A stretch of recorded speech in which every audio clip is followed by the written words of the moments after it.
Hello everyone. তো অনেক দিন পরে আবার সবার সাথে ব্লগে এলাম। তো থাম্বনেল দেখে তোমরা আশা করি বুঝতেই পারছো যে আমি কি বলতে চাইছি বা কি বলবো আজকে। হয়তো না বুঝতে পারলেও গেস তো করতে পারছোই। তো চলো ভিডিওটা কন্টিনিউ করি, তারপরে আমি সবাইকে সবটা খুলে বলবো।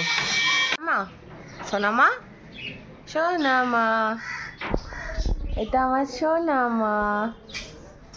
নেমে গেছে। ওট ওট ওট ওপর ওঠ।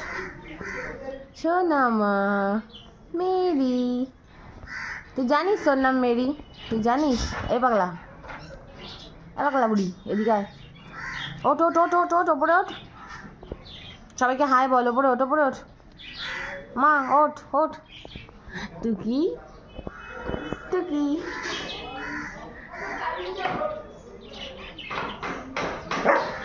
হাউ হ্যালো বলেছে সবাইকে। হ্যালো বলো, হ্যালো। Good girl. তো আবার যে ভিডিওতে হচ্ছে সেটার কারণ হচ্ছে আমাদের পাশে কাজ হচ্ছে বাড়িতে, তো তার জন্য হচ্ছে।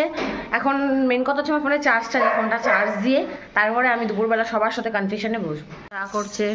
চা হয়ে গেছে তোমার? চা হয়ে গেছে মা?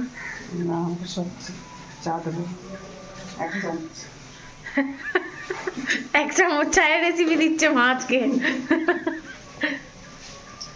কি রান্না? এটা কি বাঁধাকপি আর ইটা করবে আজকে? মাছের মাথা দিয়ে বাঁধাকপি হবে, টক ডাল হবে, কিন্তু এখন অবধি কিছু হয়নি আমার খাওয়ার মতন, তাই আমি চলে যাব। বকফুল ছাড়িয়ে রেখেছি, আজকে বকফুলের বড়া হবে, বিকেলে স্প্রিং রোল হবে, অনেক কিছুই হবে। মা আজকে কত কিছু রান্না করবে, দেখি কি কি করে। এখন আপাতত মাছের মাথা দিয়ে বাঁধাকপির তরকারি করবে, টক ডাল করবে আম দিয়ে, আর কি করবে? কুলের চাটনি, ভাত, কই মাছ, আর একটা কি মাছ মা? হ্যাঁ, ট্যাংরা মাছ। ট্যাংরা মাছ করবে। তো ওটা খেয়ে আজকে শেষ করি সকালের মতো, তারপর রাতের বেলাটা দেখছি। এখনো আসেনি, তো আমি আর মা এখন বসছি খেতে। বকফুলের বড়া, মাছের মাথা দিয়ে বাঁধাকপি আর টক ডাল। এখনো দাদা আসেনি, আমরা খেতে বসে পড়েছি। মানে মা বসেনি, মা বসবে। দাদারটা বললাম বেড়ে দিয়ে আমরা খেতে বসে যাই। প্রচণ্ড বেলা হয়ে যাচ্ছে, প্রত্যেক দিন নিয়ে দেরি করে হয়। আজকে যেহেতু কাকা নেই, কেউ নেই, বাবাকেও আগে খেতে দেওয়া হয়ে গেছে, আমরাও তাড়াতাড়ি বসে পড়ছি। আমার আর পেটে সহ্য হচ্ছে না, ইঁদুর ডন মারতে মারতে হাঁপিয়ে গেছিলাম। তো খাওয়া দাওয়া কমপ্লিট হয়ে গেছে আমাদের, আমি জাস্ট রুমে এলাম। এবার তোমাদেরকে বলি আমি ব্যাপারটা। তো এতদিন ধরে একটা ব্লগে তোমরা দেখেছো যে আমি বলেছিলাম যে due to my health issue আমি আসতে পারিনি ইউটিউবে। তো অনেক দিনই গ্যাপ গেছে, প্রায় অনেক দিনই গ্যাপ গেছে। এমনকি আমার ফোনে এখনও আমার দাদার বিয়ের ব্লগটা রয়েছে, যেটা আমি এখন এডিট করে উঠতে পারিনি, সেই একই কারণ। সো এখন আমি ভাবছি ব্লগে আবার ফিরবো, কারণ আমার চ্যানেলটার খুলেছিলাম যখন, আমি দেখছি ওয়াচিং আওয়ার একদম পুরো প্রায় 1.3 আওয়ার্স হয়ে গেছে, একদম 889 এরকম থেকে। সো এটা আমাকে ইনক্রিজ করতে হবে। আর যেটা তোমাদেরকে সবচেয়ে ইম্পর্টেন্ট বলার ছিল, আসলে মেন কথা হচ্ছে ব্লগটা আমার করা হয় না, তার কারণ হচ্ছে বাড়িতে কেউ থাকে না, আমি আর মা একা, ঠিক আছে। প্রথম কথা এটা। দ্বিতীয়ত হচ্ছে মানে সবাই যেরকম দেখি ডেলি লাইফস্টাইল ব্লগটা করে, আমি অনেকজনকেই ফলো করি। সো দেখি যে ডেলি লাইফস্টাইল ব্লগটা করে হাজব্যান্ড ওয়াইফ দুজনে মিলে। হ্যাঁ, তো একটা কনসেপ্ট থাকে, খুব ভালো দুজনে দেখতে লাগে। একঘেয়েমি একজনই যদি বলতে থাকে, জিনিসটা ঠিক অতটা ভালো লাগে না, একটা টাইমের পরে সেটা একঘেয়েই হয়ে যায়। তো তার জন্য আমি কদিনের জন্য ব্রেক নেবো ভেবেছিলাম, কিন্তু ব্রেকটা যে এত লং হয়ে যাবে সেটা আমি ভাবতে পারিনি। আর এখন তো আকাশকে খুঁজে পাওয়াই যাবে না, এখনও সিজন চলছে, ওর কাজ আছে, ও বাইরে বাইরেই বেশিরভাগটা থাকছে। তো এখন তো ওকে খুঁজে পাওয়া খুবই মুশকিলের ব্যাপার আছে। তো আমি চেষ্টা করব, আমি কাকা দাদা বাবা মা মিলে যতটা পারবো ব্লগটা কন্টিনিউ করব। এতদিন ব্লগে না আসার রিজনটা হচ্ছে, হ্যাঁ অনেকেই গেস করতে পেরেছিলে যারা আমার ফেসবুকে রয়েছে, ইনস্টাগ্রামে রয়েছে, যে হ্যাঁ একটা গুড নিউজ আছে। সেটা হচ্ছে মেরি দিদি হতে চলেছে, আকাশ বাবা হতে চলেছে, আমি মা হতে চলেছি।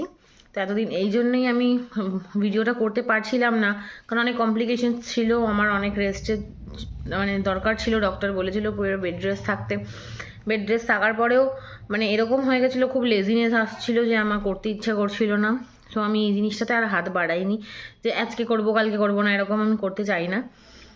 সো এবার আমি চাই যে এটা পুরো কন্টিনিউ করতে, কারণ সবাইকেই দেখি যে প্রেগনেন্সি জার্নিটা সবাই করে, আর একটা টাইমের পরে সবাই দেখে, সেটা মেমোরিজ হয়ে থাকে।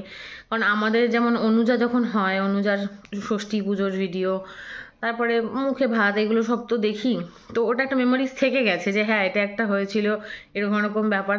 তো আমি এই জার্নিটাকে সেরকমভাবেই রাখতে চাই যে হ্যাঁ অ্যাটলিস্ট আমি পরেও দেখলে মনে করতে পারবো যে আমি এরকম দিন কাটিয়েছি, এরকম এরকম আমার হতো, এরকম আমি মানে মেমোরিজ যেরকম আর হয় আর কি। মানুষের মনে তো সবই পড়ে, কিন্তু দেখলে যে একটা ফিল আসে যে হ্যাঁ এরকম। তো সেটাই আমি চাইছি যে এবার আমি প্রেগনেন্সি জার্নিটা পুরোটাই করব। কিন্তু হ্যাঁ আমি ওই সারাদিন ধরে সবাই যেরকম দেখায় এটা খাচ্ছি, এটা পড়ছি, ওটা করছি, অতটা আমি হয়তো করতে পারবো না, কিন্তু যতটুকু পারবো ততটুকু তোমাদের সবার সাথে শেয়ার করার চেষ্টা করব। আশা করি তোমরাও অনেক সাহায্য করবে, অনেক সাপোর্ট করবে এত কিছু শোনার পরে। সো তোমরা যেরকম আমাকে আগের ভালোবাসা দিয়েছো সেরকমই দিতে থাকো। আশা করছি আগেও যেরকম সাপোর্ট করেছো সেরকম করে থাকবে। Like, comment, share and subscribe বেশি বেশি করে সবাই করো, তাহলে অ্যাটলিস্ট চ্যানেলটার রিচটা একটু বাড়বে। কারণ চ্যানেলের রিচ প্রচণ্ড খারাপ হয়ে গেছে, প্রচণ্ড ডাউন হয়ে গেছে।